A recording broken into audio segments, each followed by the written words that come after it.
Hello, Clara of Clara Applewhite Designs, coming to you with a short talk on color and how it affects us. I've been getting quite a few questions about color from my YouTube videos, and I'll get right into it. As a textile designer, we understand how color affects us all.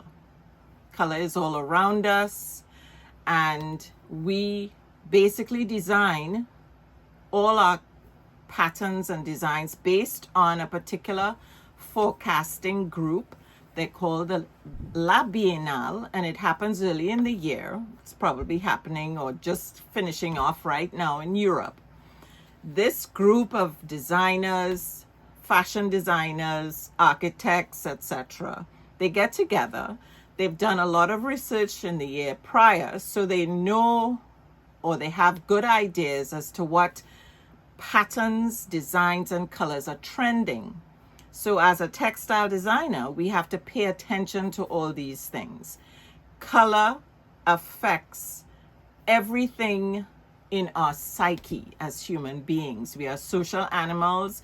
So in the textile field, we take note of all these things and we design to that end. Likewise, the construction industry, the building, that is buildings. So if you're in America, you understand Home Depot, Lowe's, also car manufacturers, home fashion, and especially and particularly fashion design. So color affects us. The second part is understanding and knowing color. I am sure everybody has been taught the primary colors. The primary colors, red, blue, yellow, are such that they're found in nature and they're colors that cannot be mixed from any other color. The secondary colors come about from mixing the primary colors together. For example, red mixed with blue becomes purple. Blue with yellow becomes green. Yellow with red becomes orange. And you can go ahead and go to the tertiary level where you're mixing those primary and secondary colors together. We don't need to go into that. Get yourself a wonderful color wheel and you can work with it. The next part is understanding how pigment is used and understanding the substrate that you're working on. For example, pigment in the fashion textile industry, we work with gouache on Bristol. It's called Bristol paper or watercolor paper. If you're an artist, a painter, you're talking about oil paints or acrylic, working on basically canvas. As a textile silk painter, you're working on silk. So you have to understand how the silk paints or silk dyes work on the fiber.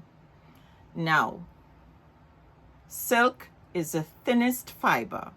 So the dye becomes part of the fiber and it works on it very quickly. Anybody who has done any work in silk understands how quickly the dyes flow onto the silk. If you're painting or you're working with gouache, you can mix any number of colors together. Now, a smart color mixer, of course, does not need to work with any more than 2, maybe 3 colors to get another color. If you find that you're mixing 4 colors, etc., and so on together, you're going to make mud. Anyway, back to the silk painting. You basically always, whatever substrate you're working on, practice working on it, seeing how many colors. In silk painting, I would suggest no more than 2 colors mixed together to make another.